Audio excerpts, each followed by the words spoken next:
Te damos la bienvenida a una nueva entrega de Infosalus, el podcast del portal sanitario de la agencia de noticias Europa Press.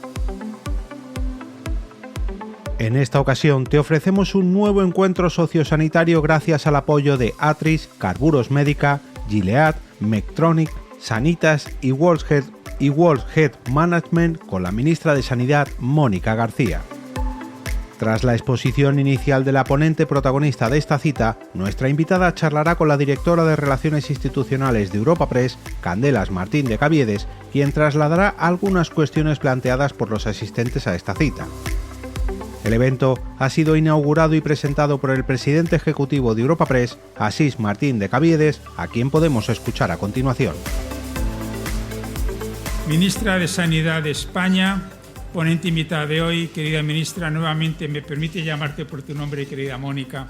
De verdad, créeme, en nombre propio de Europa Press y de los patrocinadores de Atris, Carburos Médica, Gilead, Sanitas, World Health Management, de verdad que te agradecemos mucho que seas nuestra ponente invitada de hoy. Secretario de Estado de Sanidad, consejera de Sanidad del Gobierno de Canarias, consejera, portavoz de Más Madrid en la Asamblea de Madrid, querida Manuela, ¿dónde estás? Portavoz de Más Madrid en el Ayuntamiento, muy querida Rita, ¿cómo estás? Portavoz, presidente del Consejo General del Colegio de Oficiales de Médicos, presidente del Consejo General de Enfermería, director general de la Guardia Civil, también estás, bueno, querido Leonardo, diputados, senadores,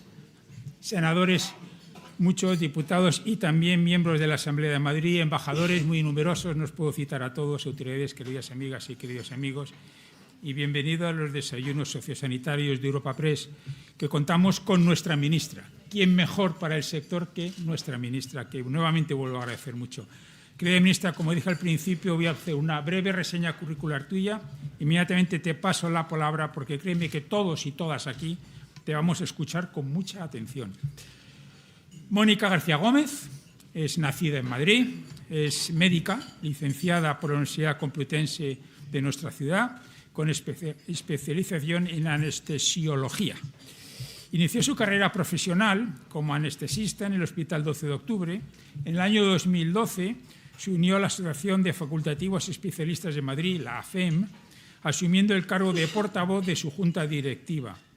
En las elecciones a la Asamblea de Madrid del año 15 se incorporó a las listas de Podemos, siendo elegida diputada en la 10ª legislatura.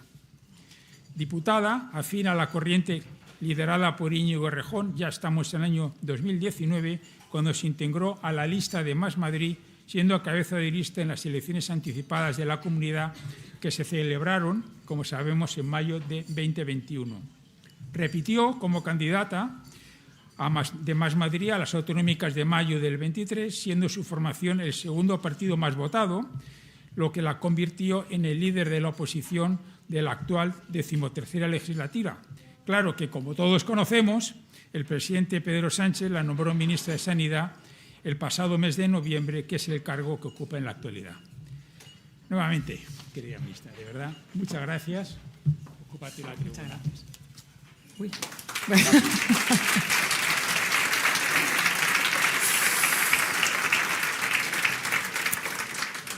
Bueno, buenos días a todos y a todas. Vicepresidenta segunda, Yolanda, embajadores y embajadoras, altos cargos, representantes del mundo sanitario, colegas, amigos y amigas. Muchas gracias, como siempre, a Europa Press por esta oportunidad de estar hoy aquí con todos vosotros y porque hayáis dedicado un ratito de vuestro tiempo a compartir este debate sociosanitario. No puedo empezar sin mencionar lo que seguimos teniendo muchos de nosotros, que es la rabia e indignación por lo que está pasando en Gaza, por lo que está pasando en un genocidio que, aunque está a muchos kilómetros, está en muchos de nuestros corazones. Volvemos a reclamar una vez más el fin de esta masacre indiscriminada, con toda nuestra repulsa y todo nuestro desprecio, al que añadimos también la semana pasada, ¿no?, el asesinato de cooperantes. Creo que nos duele la historia, nos duele Gaza y creo que lo tenemos que denunciar todas y cada una de las veces que podamos.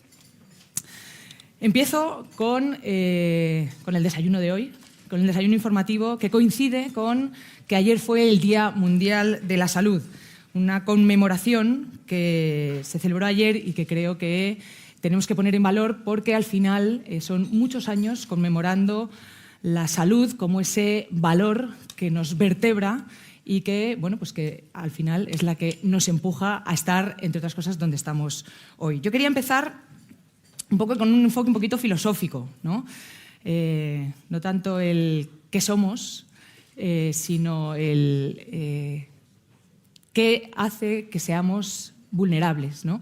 Creo que todos y todas las que estamos aquí tenemos un deseo primigenio que lo materializamos cuando tenemos que pedir un deseo, cuando soplamos una vela, cuando vemos una estrella fugaz, cuando nos tomamos las uvas, que es, por favor, que todos los míos, todos mis seres queridos estén bien, ¿no?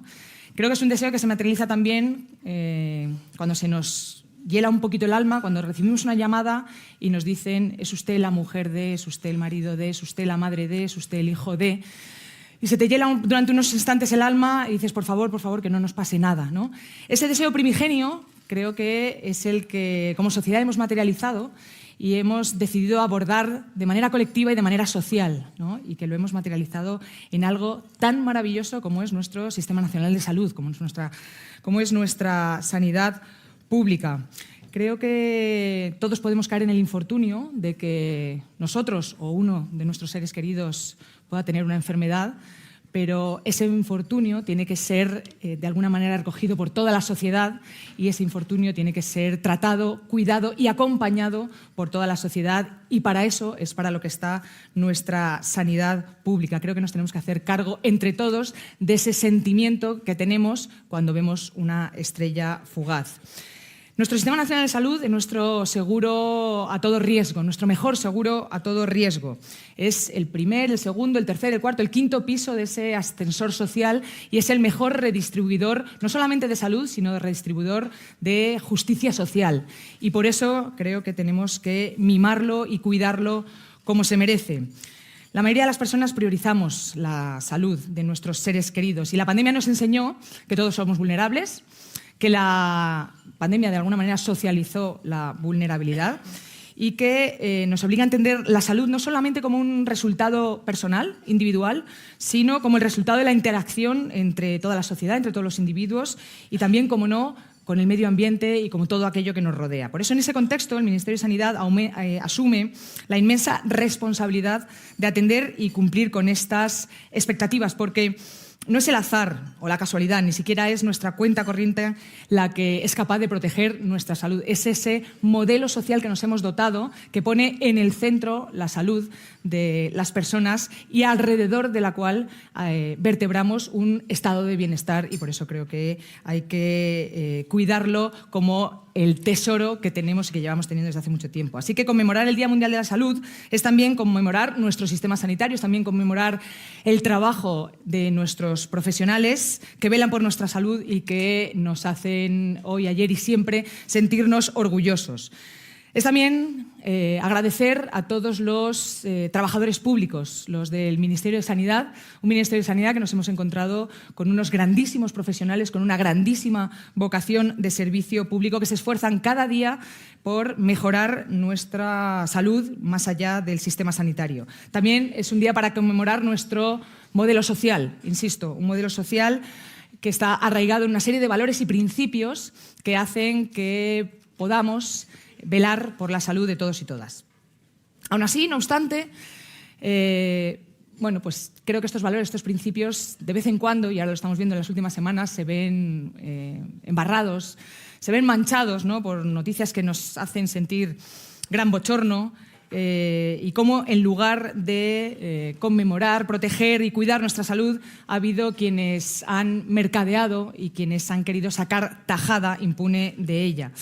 Hemos asistido a muchos escándalos que creo que, sobre todo los que nos creemos realmente en nuestro sistema sanitario, nos ha dolido profundamente, ¿no?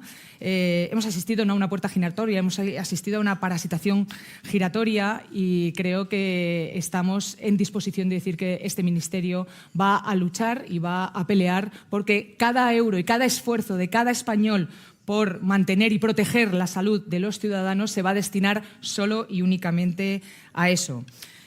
También quiero decir que la última semana hemos conocido, y discúlpenme porque aquí esto es una pequeña cuña personal, hemos conocido el carpetazo judicial tras el acoso y derribo de la exvicepresidenta Mónica Oltra. Desde aquí todo nuestro cariño, todo nuestro apoyo.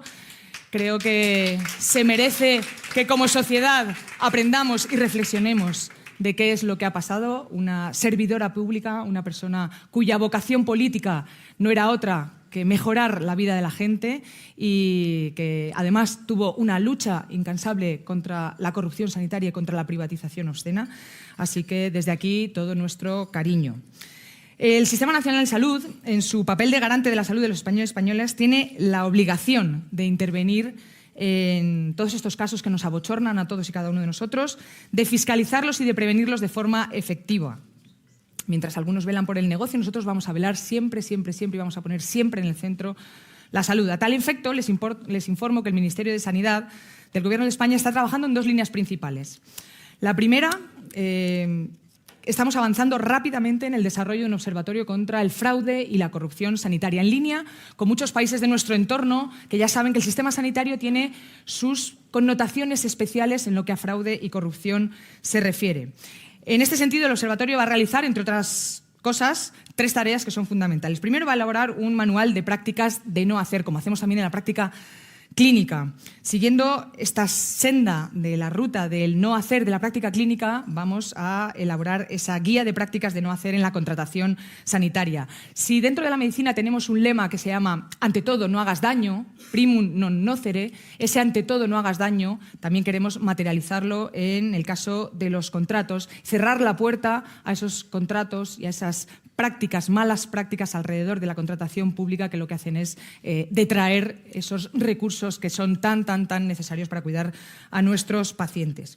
En segundo lugar, vamos a crear un mapa de riesgos dentro del Sistema Nacional de Salud destinado a identificar todos aquellos puntos críticos donde se concentran el fraude y la corrupción sanitaria. Insisto, en Europa esto ya está hecho. En Europa ya hay una red europea contra el fraude y la corrupción sanitaria a la que desde el Ministerio, cómo no, nos hemos adscrito para poder formar parte de esa familia que vela por los intereses de nuestros sistemas sanitarios. Y por último, vamos a desarrollar un intenso calendario de colaboración con todos aquellos órganos y todas aquellas organismos e instituciones que tienen atribuido el ordenamiento de funciones de vigilancia en la contratación, como puede ser la Oriescon, como puede ser la Agencia Antifraude y como puede ser todas aquellas organizaciones que se dedican a fiscalizar y a, de alguna manera, regular que el dinero vaya donde tiene que ir. Hay, como decía también Yolanda, la vicepresidenta segunda, quienes parecen tenerle miedo a las investigaciones. Nosotros y nosotras, como Gobierno de España, estamos orgullosas no solo de no tenerle miedo a las investigaciones, sino de desear que haya todas las investigaciones posibles, que se evalúe y se investigue hasta el último euro que debería haber ido destinado a la sanidad. Porque es ahí donde nos estamos jugando la confianza en nuestras instituciones, es ahí donde nos estamos jugando la confianza en nuestro sistema sanitario, es ahí donde nos estamos jugando la confianza en nuestra sociedad. Y, por supuesto, es ahí donde queremos fortalecer nuestro emblemático Sistema Nacional de Salud.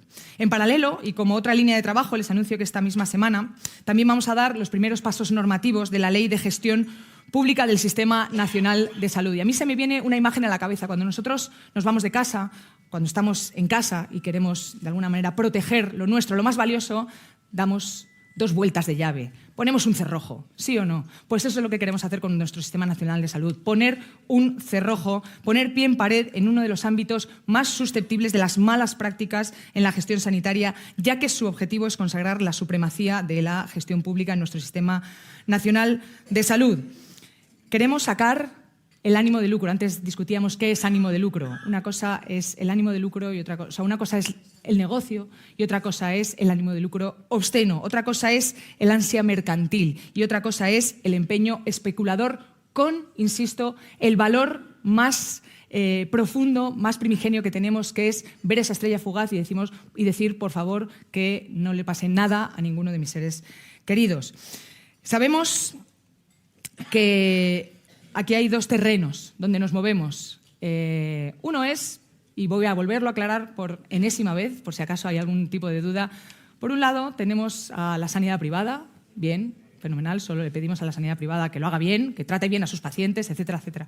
Y creo que hay otro terreno que es el de la privatización obscena de la sanidad, que esa es la que detrae los recursos de nuestro mayor empeño por proteger la sanidad pública. Esa es la que detrae los recursos del artículo 43 de la Constitución. Así que separemos los cajones y trabajemos conjuntamente. Creo que se puede trabajar de la mano de la pública sin meter la mano en la caja de la pública. Creo que son dos cosas diferentes.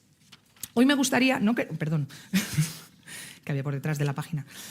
No queremos que sea una ley solamente del Gobierno de España o una ley solamente del Ministerio, sino que queremos que se escriba con las manos de todos aquellos colectivos que llevan mucho tiempo, muchos años trabajando, luchando a favor de la sanidad pública, luchando en defensa de la sanidad pública bajo un lema que todos conocemos que es la sanidad no se vende, se defiende.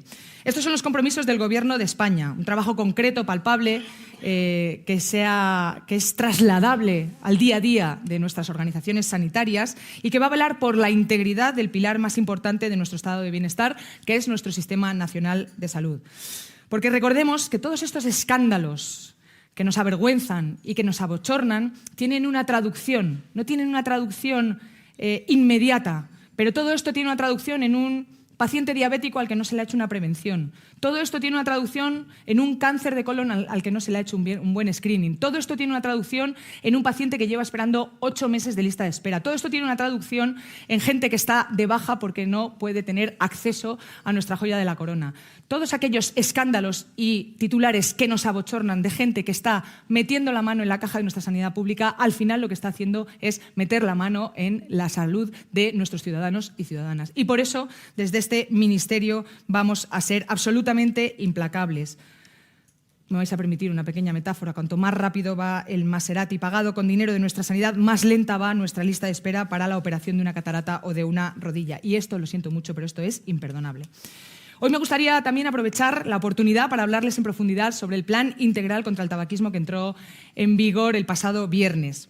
Desde el Gobierno de España estamos muy orgullosos de que en estos últimos 5 meses de gobierno hemos dado un paso en la lucha contra el tabaquismo que no se daba desde hace 14 años. Creo que es un orgullo generalizado, no es un orgullo solamente del Ministerio. Lo hemos hecho de manera coordinada con la participación técnica de todas y cada una de las comunidades autónomas, con el mayor de los consensos sociales y con el respaldo, como no, de la ciencia y de las sociedades científicas. El Ministerio de Sanidad, con la misma voluntad de acuerdo y diálogo que tiene desde el primer día, incluyó el 90% de las enmiendas y de las iniciativas que nos mandaron desde el resto de las comunidades autónomas, en la Comisión de Salud Pública. Así que desde aquí quiero agradecer profundamente el trabajo de todas las comunidades autónomas por lograr ese consenso que ha sido un consenso tan importante. Este plan es tan del Ministerio como suyo, así que enhorabuena a todos y todas las que habéis trabajado y habéis hecho posible materializarlo, y para mí es un honor poderlo materializar de la mano de todos y todas. Este plan parte de una premisa científica. Sabemos que los planes anteriores en esta materia han evitado alrededor de unas 1000 muertes al año por enfermedades relacionadas con el tabaquismo. Esto significa que la misión más importante de este plan es dar más años de vida y más vida a los años, mejor calidad de vida para todos nuestros ciudadanos. Se trata de un plan para evitar que la gente empiece a fumar. Se trata de un plan para ayudar a que la gente que quiere dejar de fumar pueda hacerlo. Y se trata de un plan para cuidar el aire de todos, que todos y todas respiramos. Lo hacemos con ambición. Lo hemos hecho con ambición, con trabajo, lo hemos hecho sin miedo, con mucha coherencia, de la mano siempre, siempre, siempre de la evidencia científica y con el orgullo de seguir siendo un país que es referencia y vanguardia en la defensa de la salud pública. Entre otras cosas, este plan va a suponer equiparar la regulación de los productos relacionados con el tabaco, como los cigarrillos electrónicos, a la del tabaco tradicional. Modificar la fiscalidad del tabaco de la mano del Ministerio de Hacienda para acercarnos a los países de nuestro entorno tabaquismo y con el objetivo de revertir ese incremento fiscal que pueda revertir en políticas de salud. Aumentar los espacios libres de humo para proteger el derecho a respirar aire limpio. Cuanto más espacio libre de humo, más espacio libre de enfermedades asociadas al tabaquismo. Y también queremos impulsar, como no, la investigación sobre el tabaquismo y su impacto en la salud, reforzando la evidencia sobre el efecto de los nuevos dispositivos de liberación de nicotina. Hoy es posible que resurjan nuevamente esas voces catastrofistas que ya oímos en el año 2005, que ya oímos en el año 2010, con esos augurios apocalípticos y a la postre fallidos. También escucharemos algunos lobbies con intereses comerciales que se encontrarán con un muro si intentan influir en este ministerio en todo lo que tiene que ver con la protección por priorizar la protección de la salud de nuestros ciudadanos. A todos ellos les vamos a recordar que el barco de la lucha contra el tabaquismo ya ha zarpado y que son bienvenidos a unirse a esta causa, pero no vamos a dar ni un solo paso atrás en este compromiso. El plan ya es una realidad y prueba de ello es que me gustaría anunciarles que hoy mismo va a comenzar el periodo de consulta pública de la reforma del Real Decreto que va a introducir, entre otras cosas, el empaquetado genérico del tabaco. Se trata de una medida que ya se está aplicando actualmente en muchos países como Australia, Francia, Noruega y Dinamarca y que está dando unos efectos evidentes. La evidencia de la que disponemos nos dice que es una medida que es efectiva y que ayuda a que el propio empaquetado no funcione como un reclamo publicitario en sí mismo, haciéndolo menos atractivo y contribuyendo también a tomar la decisión de dejar de fumar. España siempre ha estado orgullosa y se ha enorgullecido de ser pionera en la lucha contra el tabaquismo, pero en los últimos años, como la ropa de nuestros hijos, nuestra regulación y nuestras iniciativas se nos habían quedado pequeñas y por eso queremos que este vuelva a ser uno de los grandes desafíos del siglo XXI. Quiero también señalar que este plan no habría sido posible sin el empuje de la sociedad en su conjunto, de las sociedades científicas, de las asociaciones profesionales que velan por nuestra salud y de las asociaciones de ciudadanos y pacientes que están preocupadas por el impacto del tabaco en nuestras vidas.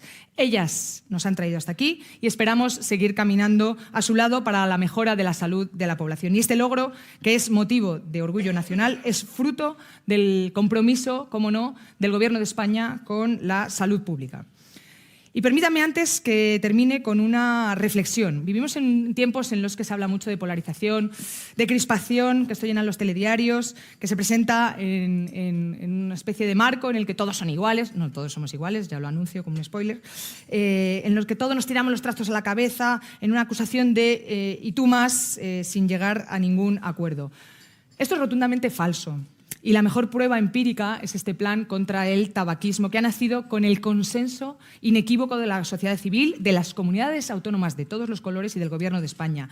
¿Por qué? Porque cuando hablamos de lo que de verdad importa, cuando nos bajamos del ruido y somos capaces de hablar de realmente las medidas cotidianas que mejoran la vida y la salud de la gente, nos podemos poner de acuerdo. Cuando todo gira en torno al diálogo, a una discusión que vela por la salud de nuestra gente, por supuesto que nos ponemos de acuerdo. Así que me gustaría que este plan sirva como un modelo a seguir, demostrando que podemos colaborar, que podemos dialogar y que podemos llegar a consensos cuando se trata del bienestar de todos y todas. Frente a quienes utilizan el insulto como una herramienta política habitual de su día a día, frente a quienes se creen propietarios de este país y tratan a los demás como arrendatarios, el Gobierno de España va a seguir mejorando la vida de la gente, la vida cotidiana de millones de personas. Y lo vamos a seguir haciendo, le pese a quien le pese. Para terminar, en el marco de este desayuno sociosanitario, también me gustaría mencionar otro de los desafíos que tenemos en materia de salud pública. Se trata de la obesidad infantil, sobre la que este Ministerio está firmemente comprometido a dar una respuesta. España se sitúa entre los países de la Unión Europea con mayor prevalencia de obesidad y sobrepeso infantil, junto con otros países del sur de Europa. 4 de cada 10 niños y niñas tienen un exceso de peso, con una mayor incidencia en aquellos hogares que tienen menos ingresos. Y cuando hablamos de obesidad infantil, hablamos de un síntoma que es reflejo de muchas otras cosas que tienen que ver con los determinantes sociales de la salud, porque, insisto, es un problema que se da, obviamente, que se da más en las capas sociales más desfavorecidas. Para abordar este tema de salud pública y reducir la brecha social existente, el Gobierno de España y el Ministerio de Sanidad vamos a seguir trabajando en un plan nacional a corto y largo plazo para reducir no solamente el exceso de peso como ese síntoma final, sino para mejorar la calidad de vida de la población infantil y de la población adolescente y juvenil a medio, corto y largo plazo. En definitiva, el Ministerio de Sanidad seguimos trabajando con AINCO para recuperar el orgullo de nuestra sanidad pública, para adaptarla a los retos del siglo XXI, para ensanchar todavía más nuestro Sistema Nacional de Salud. Empezaba esta intervención hablando de defender ese deseo, ¿no? De defender ese deseo de salud que todos y todas tenemos. Yo imagino que en todos y cada uno de los momentos en los que pedimos un deseo, pero bueno, por si acaso, en algún momento de nuestra vida. Y debo decir que esto solo es posible, perseguir ese deseo, perseguir esa estrella fugaz, solo es posible haciéndolo de la mano de la evidencia científica. Hace pocos días se interpuso contra mí una querella en el Tribunal Supremo por decir lo evidente, por decir que las pseudoterapias son lo que son, pseudo. Pseudoterapias que representan un peligro para la salud. Y debo decir que es un orgullo y que desde este Ministerio de Sanidad vamos a seguir defendiendo con AINCO la evidencia científica, vamos a seguir trabajando de la mano, como no, de nuestros científicos y de la ciencia por muchas demandas que nos interpongan. Termino con una cita que decía Maimónides, médico y filósofo del siglo XII. Haz que mis pacientes tengan confianza en mí y en mi arte, que sigan mis consejos y prescripciones, alija del lecho de mis pacientes a los charlatanes. Dame fuerza, la voluntad y la ocasión para ampliar cada vez más mis conocimientos. En ello estamos. Muchísimas gracias.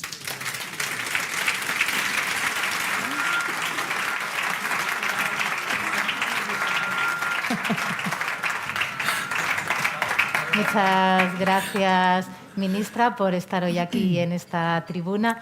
Saludar también a todos los que nos acompañáis hoy aquí en Madrid y también a todos los que lo hacéis de forma virtual. Muy buenos días y aprovecho a recordarles a todos que pueden hacerme llegar preguntas a través del mail preguntas@europapress.es. De hecho, ministra, ya me ha llegado un montón durante el discurso. Ha despertado usted mucho interés.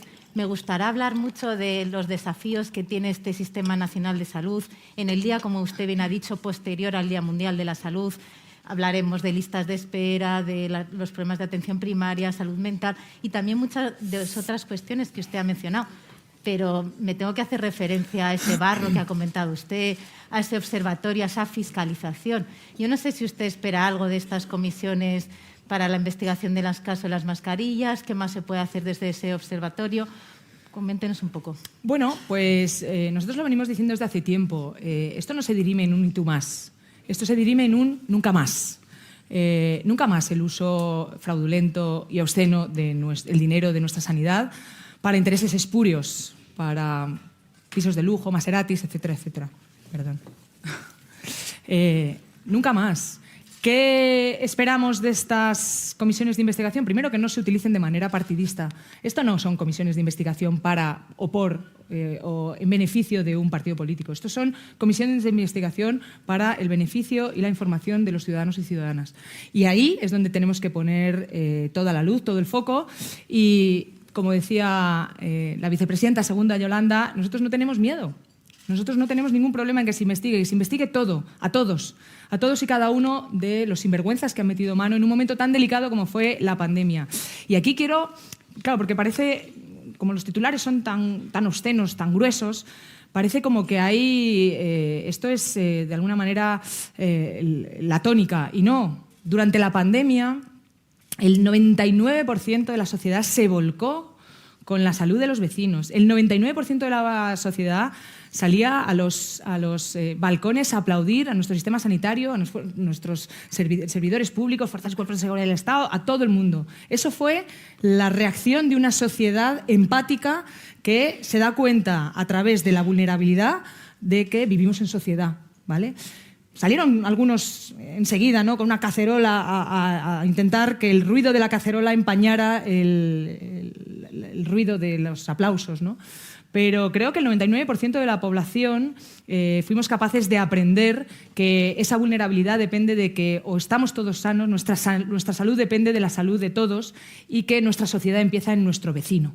Y estas comisiones de investigación espero que arrojen luz y, sobre todo, que nos sirvan para hacer ese mapa en el que podamos ver dónde tenemos que reforzar nuestra democracia para que esto no vuelva a ocurrir. Otro de los anuncios que nos ha hecho, la reflexión sobre el Plan Integral contra la Prevención y Control del Tabaquismo, un logro, como usted bien ha mencionado, pero que requerirá pasos, desarrollo normativo. Ha dicho que va a haber unas consultas para el empaquetado. ¿Qué tiempos de desarrollo para las otras iniciativas? Estoy pensando en el espacio sin humos. No sé si para 2024 veremos terrazas libres de humo, playas, parques. ¿Qué calendario podríamos tener en otras iniciativas? Nosotros tuvimos desde que llegamos al Ministerio, teníamos el firme propósito de que el barco zarpara y que zarpara con buen ritmo, ¿vale? Que no solamente, sino que pusiéramos todos los motores para zarpar con buen ritmo, porque llevábamos retraso de muchos años de medidas que la evidencia científica ha demostrado que son eficaces para la lucha contra el tabaco. Lo que se pone en marcha es la consulta pública antes de cualquier Real Decreto, cualquier iniciativa legislativa, para recibir, ¿no?, las aportaciones de la sociedad, de las sociedades, de las comunidades, etcétera, etcétera, para poder armar con todo el consenso posible ese Real Decreto, que en este caso hemos empezado por el del empaquetamiento, el empaquetado genérico, que, como he dicho, pues ya hay en otros países donde se ha visto la efectividad, ¿no? Y el resto, pues iremos sacando, ¿no?, todo lo que tiene que ver. Hay algunas medidas que no dependen solamente de nuestro ministerio, como puede ser el tema de la fiscalidad, que tenemos que hablar obviamente con el Ministerio de Hacienda. Hay medidas que tenemos que ir evaluando, que tenemos que transponer directrices que son europeas, como es la regulación de los diferentes, ¿no?, nuevos dispositivos de tabaco. Y volvemos a insistir, el barco ha zarpado. El que se quiera, que se suma. Cuantos más espacios libres de humo hay, más consultas libres de enfermedades cardiovasculares, enfermedades pulmonares, tumores, etcétera, etcétera. En la fiscalidad creo que ha dicho que tendría que hablar con Hacienda. ¿No lo ha hecho entonces todavía? Sí, estamos hablando permanentemente de todo con todos, porque una cosa que tenemos clara desde el Ministerio de Sanidad es que no hay medidas que sean solo del Ministerio de Sanidad. Y además tenemos muy en cuenta que las políticas públicas no son medidas de alguna manera unipersonales, son medidas que requieren de la participación de muchos ministerios, y ahí además creo que tenemos un compromiso firme, porque sí que creemos que la salud no es un problema solamente del sistema sanitario.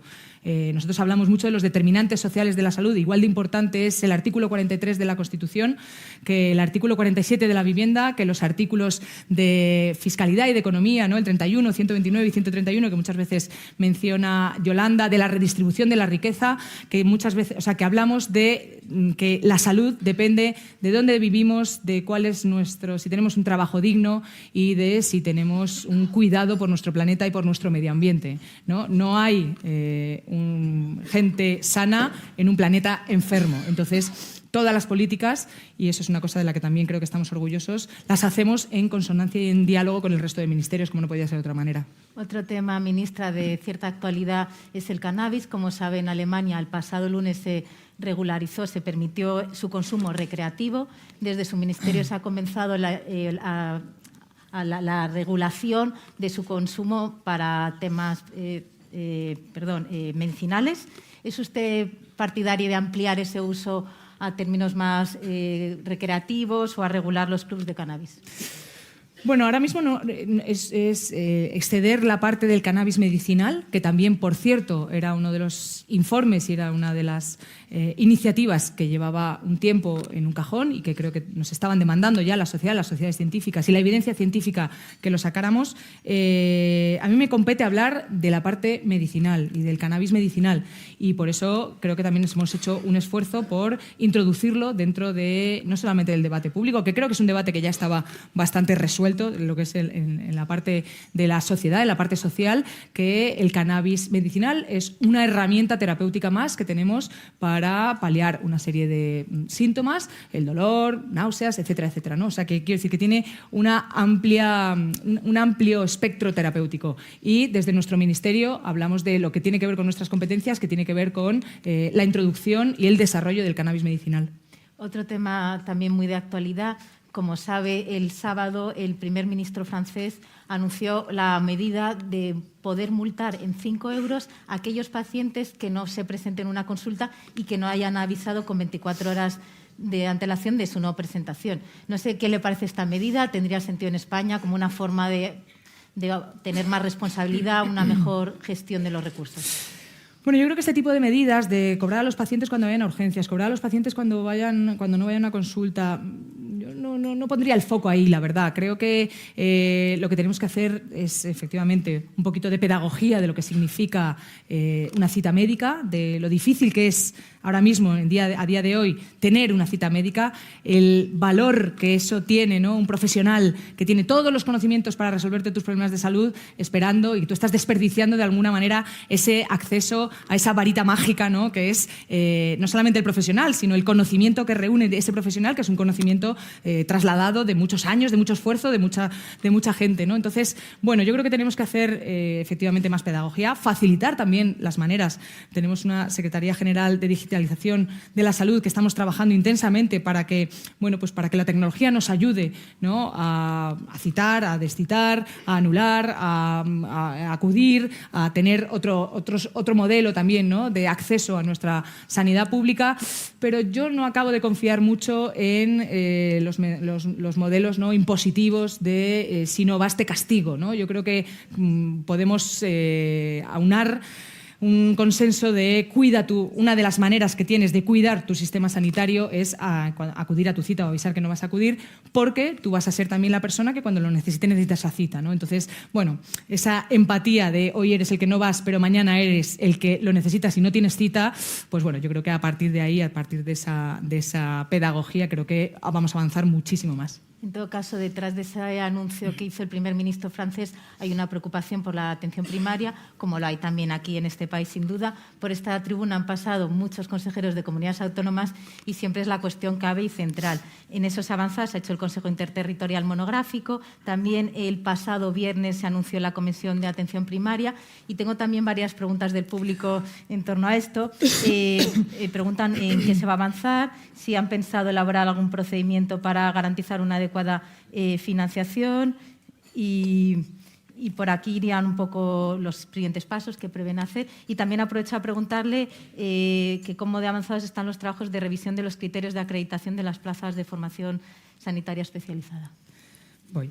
Yo creo que tenemos todos claro que la atención primaria no es la puerta de entrada a nuestro sistema sanitario, es el corazón de nuestro sistema sanitario. Y para ello se requiere un trabajo multidisciplinar. No vale con una sola medida. Aquí sí que no hay una varita mágica, y lo hemos hablado en los consejos interterritoriales. Aquí no hay una sola medida que vaya a mejorar un sistema que se ha visto muy perjudicado, primero por los recortes y luego por la pandemia, ¿no? Y que tiene a unos profesionales exhaustos, a unos profesionales desmotivados y que de alguna manera se ha logrado romper una cosa que es el nuclear, que es casi el corazón de nuestra atención primaria, que es la relación médico-paciente, ¿no? No puedes tener una buena relación médico-paciente si tú estás viendo 60 pacientes al día, si no puedes hacer un seguimiento. La especialidad se llama medicina familiar y comunitaria. Si no te puedes dedicar ni a la familia ni a la comunidad, estamos haciendo algo mal, ¿no? Yo siempre pongo dos anécdotas de lo maravillosa que es nuestra atención primaria, ¿no? Y cuento una anécdota de durante la pandemia. Me llama una amiga y me dice, mira, mi hermana está en Madrid, está sola, no conoce a nadie, está trabajando ahí, pero no conoce a nadie y se encuentra mal, tiene dificultad respiratoria, pero no sabe si tiene o no tiene que ir a urgencias. Y bueno, pues en este sentimiento de voy, no voy, molesto, no molesto, lo mío es grave, no es grave. Y yo lo hablo con el que es ahora mi secretario de Estado, con Javi Padilla, me dice que llame a su centro de salud y que no se preocupe porque el médico de atención primaria a través de la voz le dirá si tiene o no tiene que ingresar. ¿Es o no es esto medicina de precisión? O sea, un profesional que, si te conoce, ya nos puedo comentar las mejoras de esta atención, pero que a través de la voz es capaz de saber si estás fatigado, si la cadencia, cómo hablas, si tienes que ingresar, por lo menos si tienes que acudir a un servicio de urgencias o no. Si tuviéramos una sola pastilla que nos dijera ahora que vamos a reducir en un 30% los ingresos hospitalarios, en un 30 y pico por ciento también las urgencias, y que va a reducir en un 20 y tantos por ciento la mortalidad, vamos, estaríamos ahora mismo empujando todos por esa pastilla, ¿sí o no? Bueno, pues eso lo tenemos. Se llama longitudinalidad y que es básicamente que te vea durante más de 15 años tu mismo médico, que te conozca a ti, conozca a tu familia, conozca tu entorno, conozca lo que hay. Decía Rafa Cofiño, un miembro del grupo parlamentario de Sumar, y contaba también la excelencia de la medicina personalizada, ¿no? Entonces decía, a mí me llaman de un aviso y yo cuando voy a ese aviso, yo ya sé si me ha llamado, una paciente que conozco, si me llama con angustia o sin angustia. Si le pregunto si está con su familiar o no está con su familia, si está su hijo, si la casa está cuidada o no está cuidada, si las pastillas se las ha tomado o no se las ha tomado. Toda esa información que tiene que ver con los años de experiencia y con los años de compromiso, todo eso, lo siento, no nos lo da una pastilla. Entonces eso es lo que tenemos que cuidar. Tenemos que cuidar el tiempo y el valor de la atención primaria y el tiempo que le tienen que dedicar nuestros profesionales a la sanidad pública. Y ya termino con la tercera referencia, lo siento, pero es de aquí es donde tengo más, que es una amiga mía que en un momento de depresión, cuando ya decidió ir a su centro de atención primaria, lo que decía es, lo que más agradecí fue que nada más llegar a la consulta me dejara llorar todo el tiempo que quise. Eso para mí fue el tiempo de ese profesional esperando mi angustia y mi relato y mi depresión. Fue una de las cosas que más valor he puesto, más allá de llegar a un centro de salud, llegar a un médico, lo que sea. Ese es el valor, es un valor intangible, ojo, es un valor que no se inaugura. Todos estos valores que he mencionado no se inauguran y por eso tenemos un problema también a nivel político, porque todo lo que no se inaugura, todo lo que no se hace un titular no es muy enriquecedor, pero nosotros, por supuesto, vamos a ir a esa parte intangible. Claro, pero se van a flexibilizar los criterios de acreditación. Sí, bueno, eso para aumentar. Vale, hay muchas iniciativas. Una es el tiempo de los profesionales, otra es el cuidado de los profesionales. Estamos formando profesionales que nos tardamos 10 años en formarlos y luego se nos van. ¿no? Sí, se nos van a las urgencias, se nos van a otro sitio. Hay en comunidades en las que se van el 30%, en otras el 10%, en otras el 90% de los profesionales, nada más terminar su residencia, salen huyendo por las condiciones en las que están trabajando. O sea, tú no le puedes pedir a un profesional que le has exigido una nota en la selectividad, EBAU, a partir de cierta edad, que le has exigido una nota, que le has hecho tener una carrera muy exigente, que luego le haces pasar por un MIR muy exigente y luego por una residencia también muy exigente y le dices, no, ahora lo que vas a hacer es ver a 60 pacientes, vas a verlos cada 3 minutos y además no vas a tener posibilidad de desarrollar tu profesión tal y como la has estudiado. Pues se nos van, claro. Entonces, tenemos que hacer muchas medidas. Lo que me contabas de la acreditación, ha habido como una gran demanda en que necesitamos más profesionales, ¿vale? Yo creo que ha habido un esfuerzo por parte del Ministerio, incluso en momentos previos a que nosotros llegáramos, desde el año 2018, en crear plazas de atención primaria, ¿no? Y se han creado, de las 1.000 que se demandaban más, se han creado 720 plazas más, ¿vale? Con todo el trabajo de toda la Dirección General de Ordenación Profesional y de todas las comunidades autónomas, insisto, porque es que esto es un trabajo que siempre va de la mano de las comunidades autónomas. Bien, para eso necesitamos, para obtener más, ¿vale?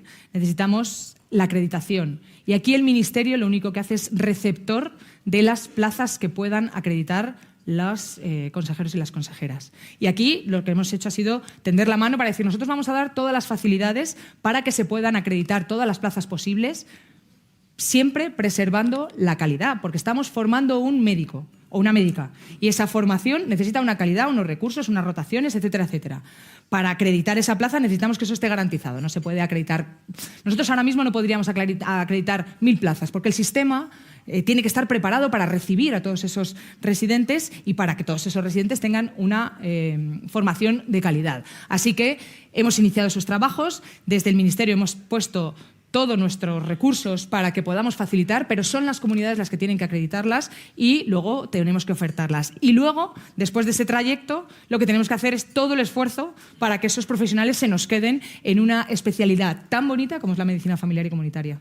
Hablando de especialidades, tengo 2 preguntas del público, por lo menos, no sé si habrán llegado más, sobre si va a aprobar las especialidades de enfermedades infecciosas y la de urgencias y emergencias. Bueno, la de urgencias y emergencias, ese es un barco que ha zarpado ya hace tiempo, ¿no?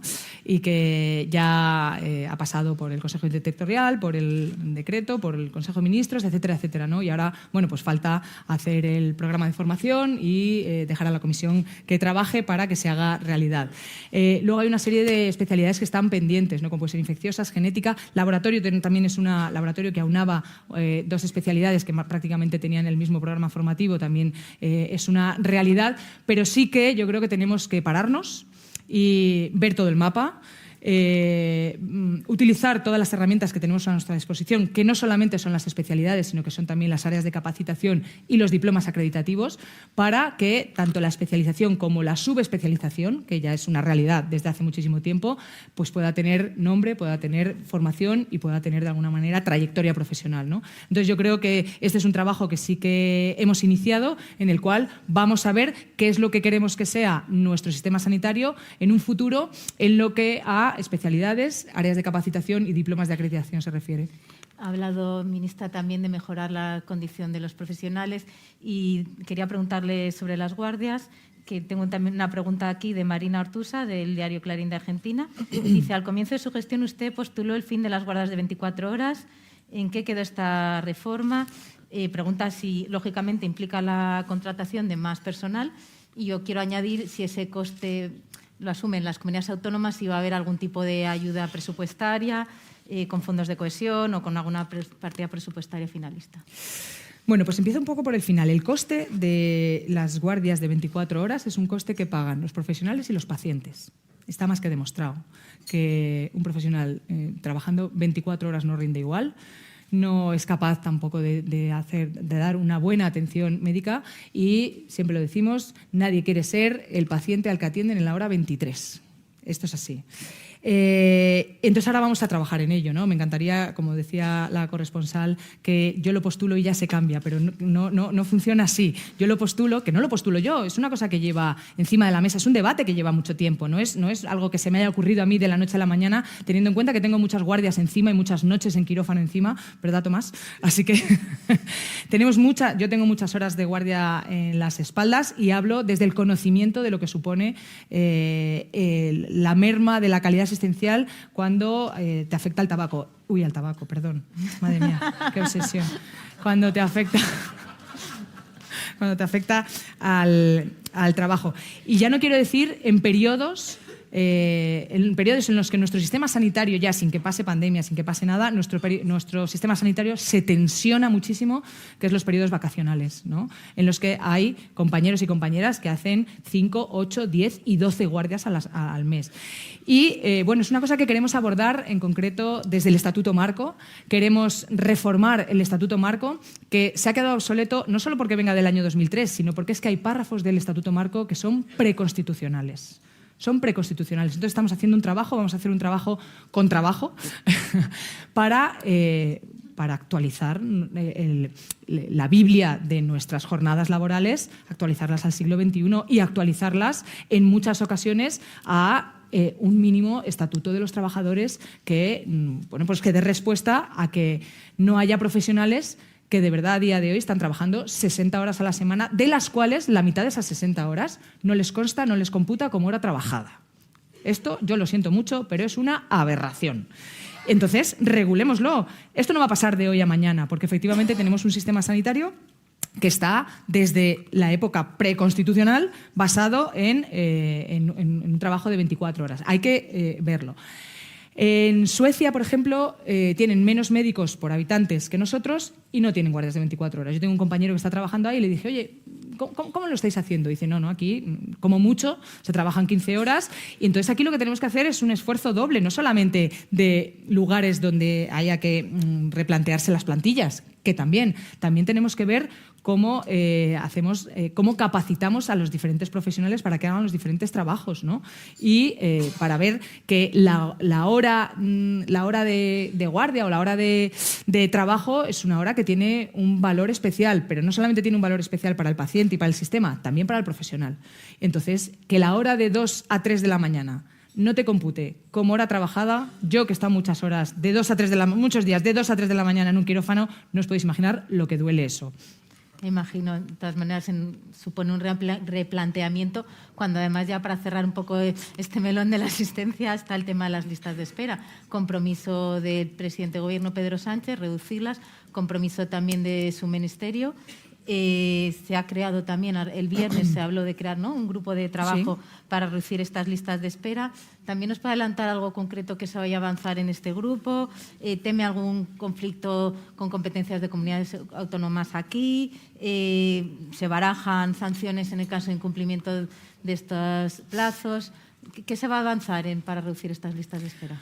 Bueno, pues yo creo que en el último Consejo Interterritorial que se habló de crear este grupo de trabajo, de abrir también el melón del grupo de trabajo, o sea, el melón de las listas de espera, que yo creo que se ha ido abordando de manera muy atomizada y de manera muy como con planes de choque, ¿no? Aparte de los planes de choque, las listas de espera necesitan una reflexión profunda. Y claro que estuvimos todos y todas de acuerdo, y creo que hubo un consenso entre todos y todas que tenemos que cambiar la metodología, por supuesto el Real Decreto 605/2003, que han pasado 20 años desde ese Real Decreto y que, hombre, tenemos alguna que otra tecnología para medir las listas de espera y tenemos alguna que otra.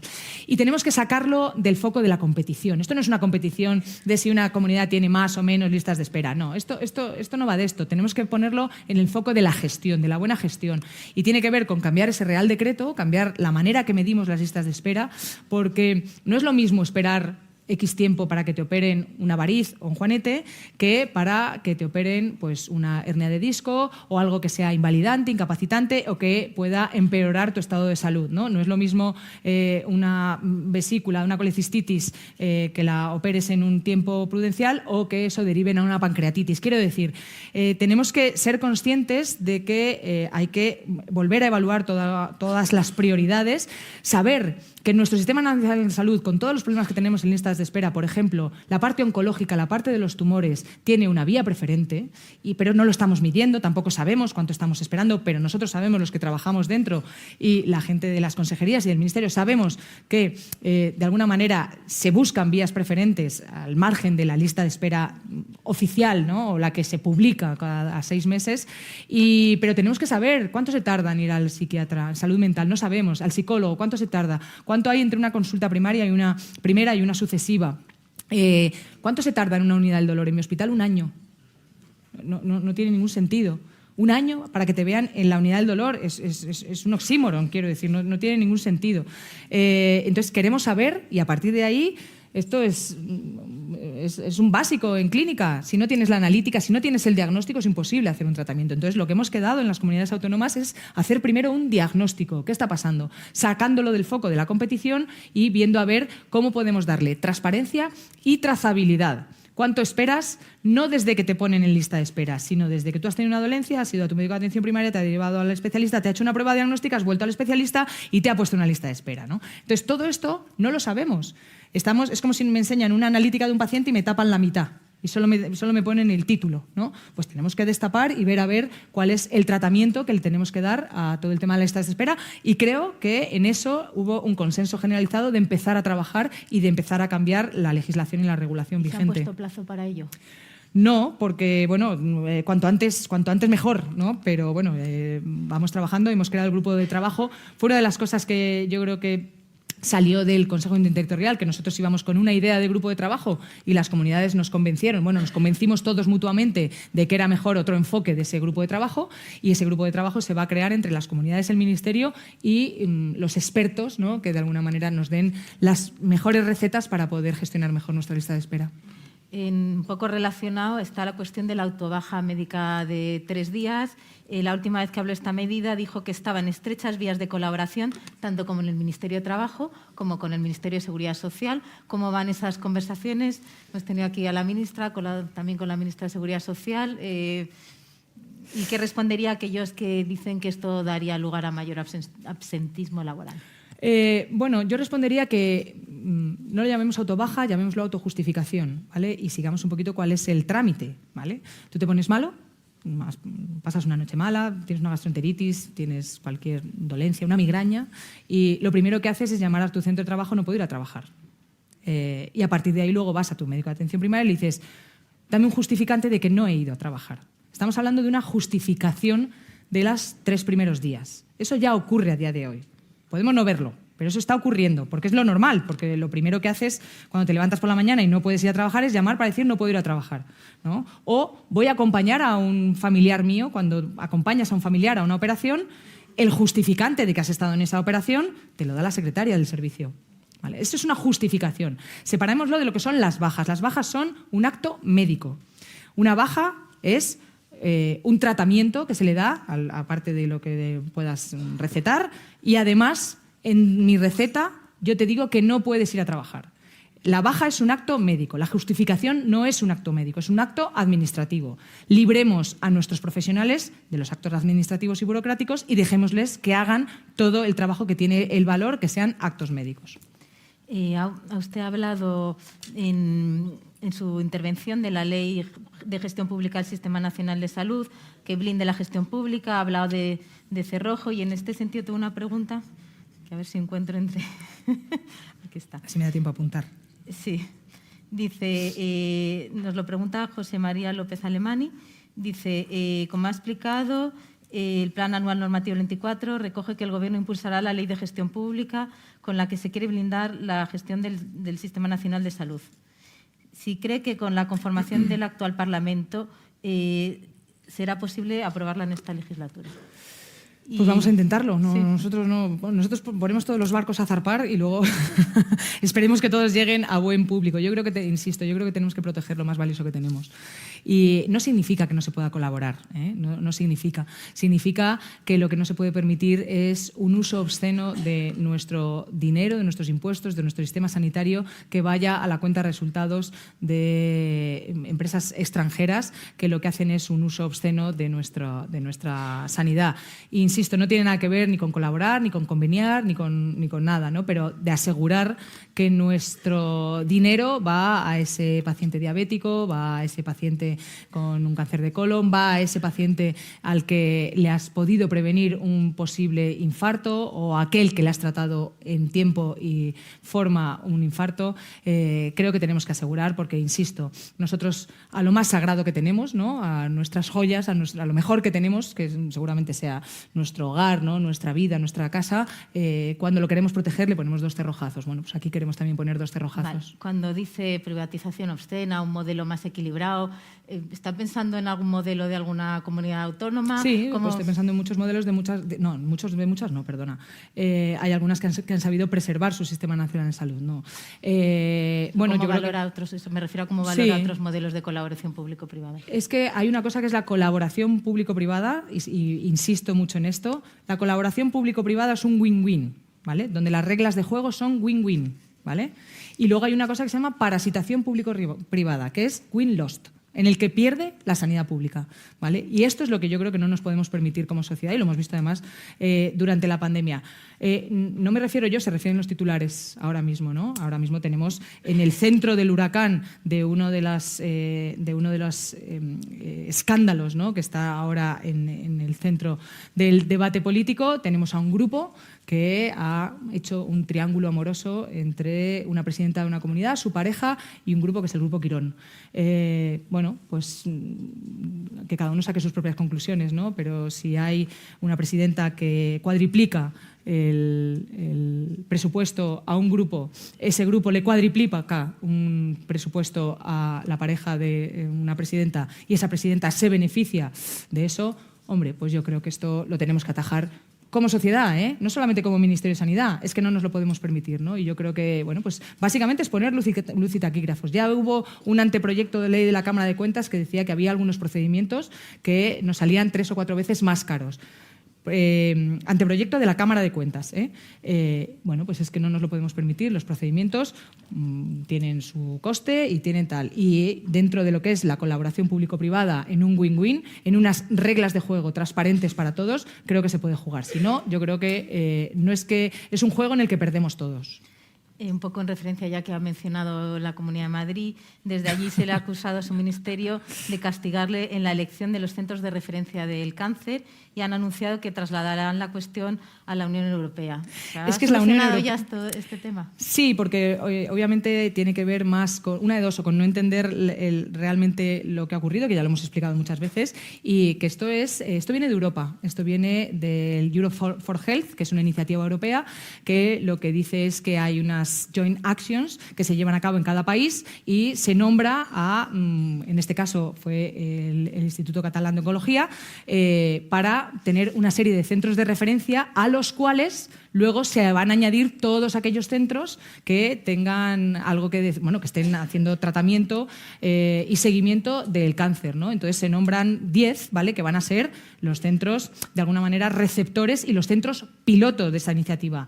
pero obviamente esta iniciativa, cualquiera que se haya leído los papeles de Europa, o sea que no hace falta irse a Europa, solo te los puedes descargar en Google, lo que dice Europa es hay que trabajar en red, pero para poder trabajar en red, bueno, pues tenemos que tener una serie de centros referenciales en todos los países, y en España lo que se decidió es que hubiera centros inicialmente pilotos en 10 lugares, y a partir de ahí se van a ir adscribiendo todos los centros, porque obviamente esa acusación no tiene ningún sentido. Nadie deja a ningún centro que no participe en el diagnóstico, tratamiento, investigación, etcétera, del cáncer. Lo que pasa es que, bueno, desde Europa nos dicen nombrar unos cuantos, y a partir de ahí pues vamos a hacer esa red extensa que se va a desarrollar no solamente por España, sino por el resto de Europa. Y bueno, pues vamos haciéndolo de una manera ordenada.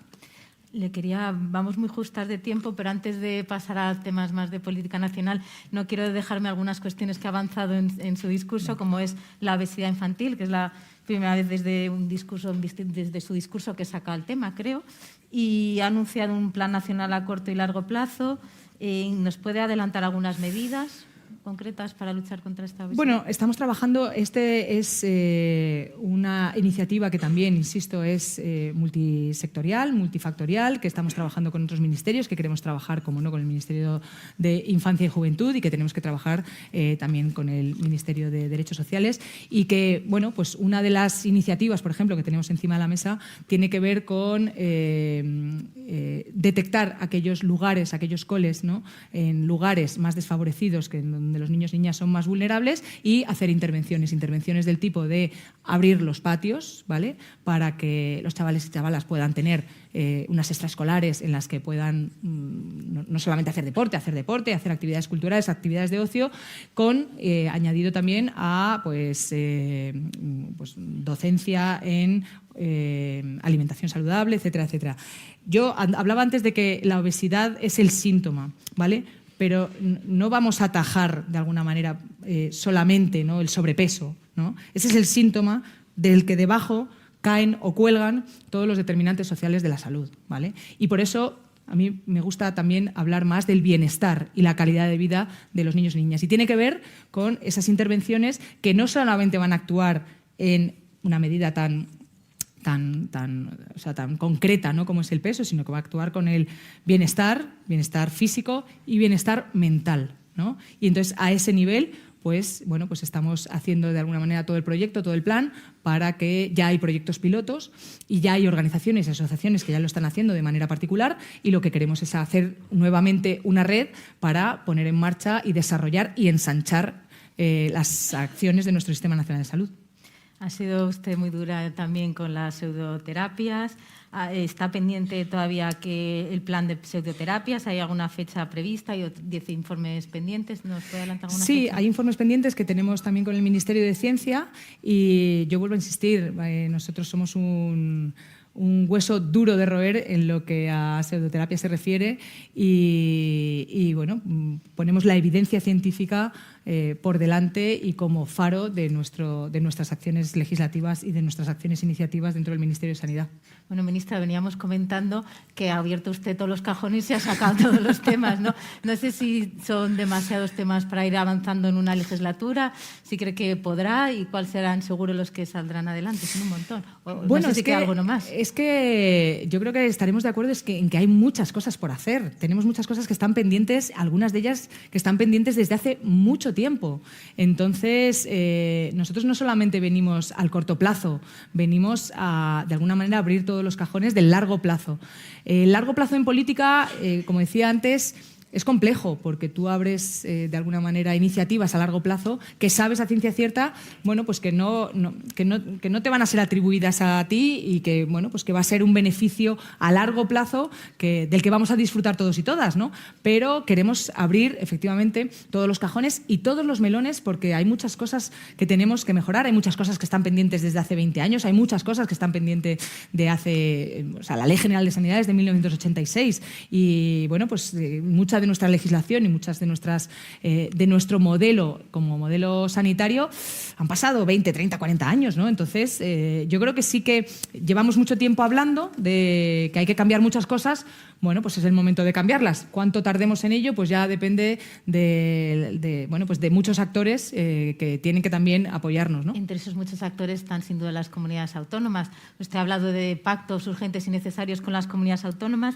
En este sentido, pregunta Fernando Jáuregui si el acuerdo con las autonomías contra el tabaquismo podríamos considerarlo un síntoma alentador de que habrá nuevos acuerdos en todo el territorio sobre la salud, un poco en esta idea de pactos. Bueno, pues yo estoy convencida, la verdad, estoy convencida porque de verdad que los trabajos y las discusiones, ¿vale?, que tenemos en el Consejo Interterritorial son muy ricas y creo que aprendemos todos. El secreto del consenso es que no tiene secreto, es que nos sentamos, dialogamos, nos entendemos y somos capaces de poner en el centro la salud de la ciudadanía. Creo que la pandemia nos ha puesto a todos en ese lugar, ¿no? Y creo que de la pandemia se aprendió en los consejos interterritoriales de cómo hacer esa red tupida de instituciones que están preocupadas por la deriva de nuestro Sistema Nacional de Salud, y en eso estamos infinitamente de acuerdo.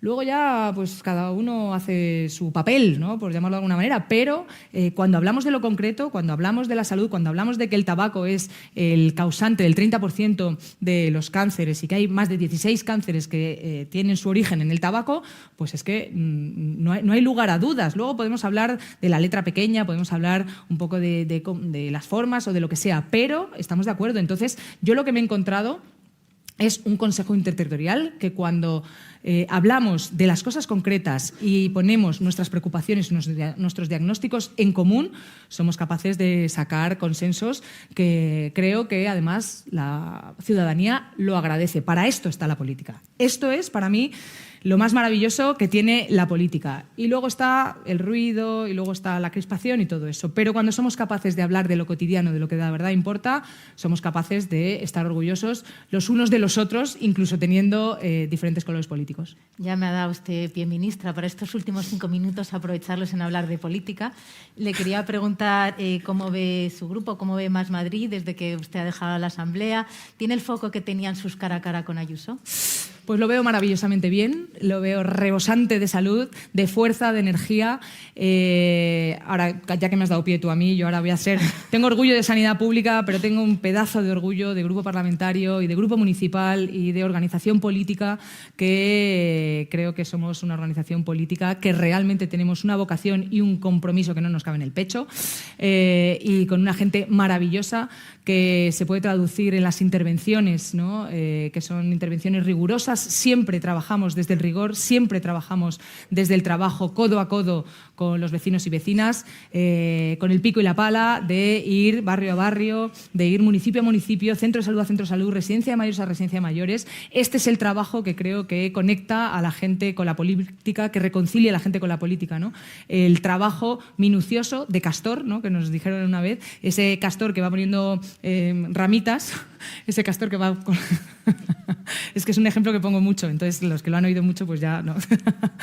Que va poniendo ramitas y al final hace que cambie el curso del río, ¿no? Creo que ese es el trabajo del que yo estoy muy orgullosa y, por supuesto, estoy muy orgullosa de Manuela, de Rita, de todos nuestros portavoces en los municipios, del trabajazo que se está haciendo. No siempre un trabajo fácil, porque muchas veces ese trabajo de oposición te pone también en la diana de muchos bulos, de muchas mentiras, de muchas infamias, y creo que cuando a mí me preguntaban si merecía la pena meterse en política a pesar de los sinsabores que nos trae la política, por supuesto que merece la pena, y creo que también como sociedad tenemos que eliminar todos esos sinsabores personales que lo tienes que pagar de alguna manera en la parte más particular y más personal, y que hace que se aleje al final la política de la gente, ¿no? Pero estoy orgullosísima y invito a todo el mundo a que siga el trabajo que hacemos desde Más Madrid. Ministra, y Sumar, ¿cómo va la relación con Sumar?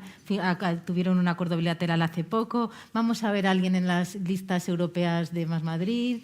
¿Por Sumar? Bueno, pues con Sumar va también fenomenal, porque creo que tenemos un objetivo común, que es hacer política bonita y hacer política que sirva y hacer política que mejora la vida de la gente. Si es que cuando nos une esa vocación es muy fácil ponernos de acuerdo, ¿no? Y bueno, desde Más Madrid somos una organización política que está arraigada en la Comunidad de Madrid y que tenemos perfecta sintonía y simbiosis, ¿no?, con Sumar, y que, bueno, pues que vamos a seguir trabajando de la mano y vamos a hacer lo que creo que mejor se nos da hacer, tanto a Yolanda como a mí, como al resto de nuestros compañeros y compañeras, que es trabajar y aterrizar la política en las cosas cotidianas. Ya que menciona la vicepresidenta, ¿cómo ve el gobierno de coalición? ¿Cómo ves la propia figura de la vicepresidenta? ¿Cómo lo ves?